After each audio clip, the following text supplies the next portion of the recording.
All right, kids. Good to have you on board. Thanks, as always, JD here. Appreciate you spending your time with us here on the program where intellectual anarchy is encouraged and nurtured for now. ... Jesse producing, Don producing, working the dials. Mike is screening the calls, emails at the website. And the poll question up there for you today. The Occupy Wall Street protests are 1 month old and spreading to hundreds of cities around the globe. So I asked the question, have any protests, past or present, really accomplished much of anything? 12% of the people say absolutely they matter. 15% say their time has come and gone. 27% say people just want to be a part of something. And 46% of the people say I'm a part of the opt-out revolution. You can answer it there at the website or here at 800-876-4123. Opt-out revolution, for those of you who might not be familiar with the term. It's kind of something that we came up with on the program. It's part of the talk that I gave at the LPAC get-together up in Reno, Nevada. And basically, did we put that speech up there, by the way? Is it the Friday morning one? Is that up at the website? Is it on the homepage? Because I know there was one I did on Thursday night, one I did on Friday morning. And the one on Friday morning was basically along the lines of, I know everybody here is all about balanced budgets. I know we're all about auditing the Fed. I know we're all about securing the borders. I know we're all about constitutional principles. I know we're all about smaller government. I know we're all about living within our means. I know we're all about... I said, well, here's what I really want. I want a Q-tip. That's really what I wanted. I wanted a Q-tip because they didn't have any Q-tips in the room. And I like Q-tips. It's one of those little things, like a paper towel. A Q-tip, you gotta have it. A paper towel. Those are just the little things you got to have in life. The things that just make life worth living. How do you come out of the shower and not stuff a couple of Q-tips in your ear? Go around all day with wet ears? No, thank you. Wet ear, yeah. And then you flip it over and you got the drier side, kind of like a buffer in there. Yeah, it's like, and then you do around the rim, chuck it in the can, you go perfect, It's like good paper towels. How do you live without a paper towel? But I was trying to explain that all of these things are great ideas. Even if it's a Herman Cain's 999 plan. Well, if you turn it upside down, it's 666. Thank you, Michelle Bachmann. We'll be seeing her at the Comedy Store this weekend because that's probably where her future lies. Oh, wow, we've just upset some Michelle Bachmann supporters. Oh, here come the emails. Oh, how could you? She raised 28 children. Congratulations. I think that's awesome. I have commended her on that long before she commended herself on that. That's half her fan base. Those go to the link at producer at the Jerry Doyle Show. Click on that link. Don't send them to me. Those go directly to Jesse. But it boils down to the basics. So the opt-out revolution is all about how you take care of yourself, you and yours, as best you possibly can, working towards, hoping for, and someday seeing the fruition of all of those efforts to the point that we have secure borders and a balanced budget and a government that's responsible to its people and constitutional principles and the rule of law. And, that's all good stuff to work for. But the opt-out revolution is, I'm not going to be miserable if it doesn't happen. It's not going to ruin my day. It's not going to be the thing that causes me to get out of bed in the morning or keeps me in bed in the morning. We will hope that would be something else that would keep you in bed in the morning. But it's something that you work towards, but you don't live or die by. It's the things that you can control, the things that you do have control over. Now, we look at this never-ending breadstick and salad political cycle that we live in. No offense to Olive Garden.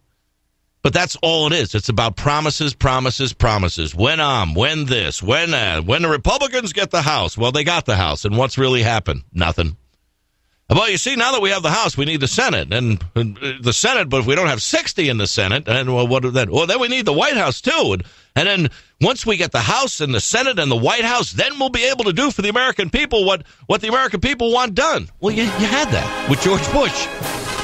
You had that with George Bush. You had the White House. You had the Senate. You had the House. And what did you do with it? Nothing. Nothing. The never-ending political cycle. Vote for me and I'll set you free. Only 13 short months to the greatest election of our time. And then today, after that greatest election of our time, it's going to be, now it's only 752 days to the most important election since the most important election in our lives. And who do you think it's going to be in 2014? What about 2016? What about 2018? What about 2020? Which is how I see all of this. I see this 2020. Let me give you an example. Now, we've been told that we need to stop spending money. The government needs to be more responsible. We need to shrink the size of government. We need to rein in the debts and the deficits. And we've had politicians since JFK that have been promising us that this is what we're going to do. Not another day will go by where we don't address the indebtedness of this nation. We owe it to the next generation, and we will not stand idly by as we continue to spend away our children's future and leave the campground in worse shape than we found it. Since JFK to today, in IOUSA, the never-ending political promise in the never-ending political campaign. A stronger nation and economy requires more than a balanced budget. Only a true partnership between government and the people can ever hope to reach these goals. We must act today in order to preserve tomorrow. We must solve problems, not leave them to future generations. We won't leave it to our children and our grandchildren. We must not go back to unwise spending. We must strive to break the calamitous cycle and help dispel the uncertainty that so many feel about our economy. And tonight, that cause goes on. God bless. Over the weekend, I was watching CNN for whatever reason. Actually, Erin Burnett has a show called Out Front on CNN. She used to be on CNBC. I think she's pretty good, but the show has really just not found itself yet. But I was listening to her program, and they were talking about how Rick Perry's plan for jobs is to drill here, drill now. Drill, baby, drill. It's all about solving the energy problems with the resources that we have here. Sounds good, right? That's what we should be doing, right? Of course we should. You don't go get a loan when you got your own money to spend. You don't go to a loan shark to get money when you could go to a bank, and you don't go to a bank if you have your own money to spend. So why don't we just tap the bank of natural resources in the United States before we're beholden to Saudi Arabia and Kuwait and all these other whack job nations that hold us hostage? And part of it is drill, baby, drill. Drill here, drill now. You know, we have enough energy right here in this country to solve the energy problems today, and we can wean our dependency on foreign oil. Sounds good, right?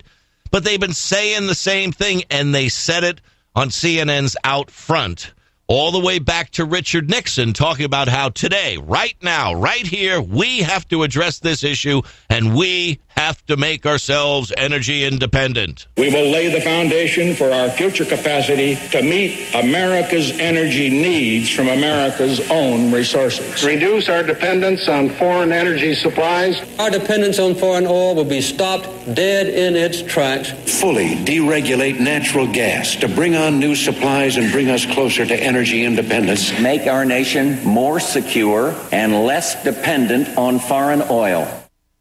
When are you guys going to get around to doing this? You got a plan? Do you have any plan to actually do any of this other than promise to do it so you can elect some person, some political party, put some party in power so that they can follow through on the promises that they made in order to get the vote? No. I mean, how many more decades do we have to go through where we're sitting there going, geez, we're not energy independent yet? No. What's holding us back? It's a flower, it's a frog, it's some whack job environmental group, Sierra Club, or some garbage like that. And nothing gets done. Nothing gets done. And these protests, Occupy Wall Street, or any protest, do they really do anything? Do they really matter? Have they really solved any problems? Have they really affected any change? Now, Don had an Occupy Wall Street weekend, although he wasn't in Lower Manhattan. He wasn't on Wall Street. They had an Occupy Wall Street type protest in Medford, Oregon. We're not going to put the picture up on the homepage. That is not a fair representation of the event as it took place. Are you suggesting there's media bias, Don? There's like 6 people under a gazebo holding signs. Call in the National Guard! I've seen more people show up at a bris. I mean, God bless you for going. Was this because you felt like you were a part of the movement, or you were bored that day, or you had to get out of the house, or you were just doing it as research for the program to kind of see what this Occupy Wall Street movement, these protests that are now spreading through hundreds of cities across the globe, including Medford, Oregon? It was a combination. I mean, I was curious to see what was going on and what it was like, but at the same time, I do support what it is they're doing in spirit. Okay. I'm looking at the picture under the gazebo. Jesse had to go and pick the one picture that shows 4 people. That was not fair. Don't underestimate your efforts, Don. I'm counting 1, 2, 3, 4, 5, 6, 7, 8, 9 people. One of them's got a camera, and I think 7 of them are speakers. So, I mean, there's one legitimate person there, and then there's the guy with his pants off in the silver car off in the background with the sunroof open and the shiny rims on the 1982 Nissan Maxima. But, I'm sure it served its purpose. But seriously, folks, don't call me Shirley. Seriously, do they matter? I mean, I went to the showdown in Searchlight, 10,000 people. The whole part of the Tea Party movement, which, by the way, Whorehouse Harry said over the weekend here in Las Vegas, where he was pandering to the Hispanics at the Project New West Summit, where he said, I would not be the majority leader of the United States Senate today, but not for the Hispanics in Nevada and the rich Republicans tied to the casinos who were trying to get hold of online poker. Oh, that's not in the article. I put that in there because that's the truth. But he said, Reid predicted the days of the Tea Party are waning. In Nevada, I showed that extremism didn't work. The bloom is off the Tea Party. Now, I went to the Tea Party protest, the 10,000 strong that were out there. I got an opportunity to address them. I wanted to see what it was all about. It was a curiosity factor. I don't know if protests really matter anymore. And this is all part of the tie-in with the opt-out revolution. I mean, if you just keep going to protests and you just keep going to rallies and you just keep going to events and you're signing up for this and signing up for that and this petition here a petition, there a petition, everywhere a petition. I mean, what does it really do for you? And do protests, past or present, really accomplish much of anything? The Jerry Doyle Show. What did they accomplish in Medford outside of the permit fee that they had to pay, which boosted the city's finances by $27.83? I don't know. So, Occupy Wall Street, Occupy Medford. Protests and promises, bread and circuses. It's the same thing, folks. We've got information on problems that really matter to people in the state of Illinois. Extended Pretend is their bill-paying regiment. Wait till you hear this story. I got Steve Jobs and the 7 Rules of Success. I've got a new study from Neuroeconomics about cutting your losses on Wall Street, but it also ties in with cutting your losses politically and why we continue to re-elect the same old, tired losers. And when is a uniform a uniform? Well, it depends upon what your definition of uniform is if you want to wear an American flag lapel pin.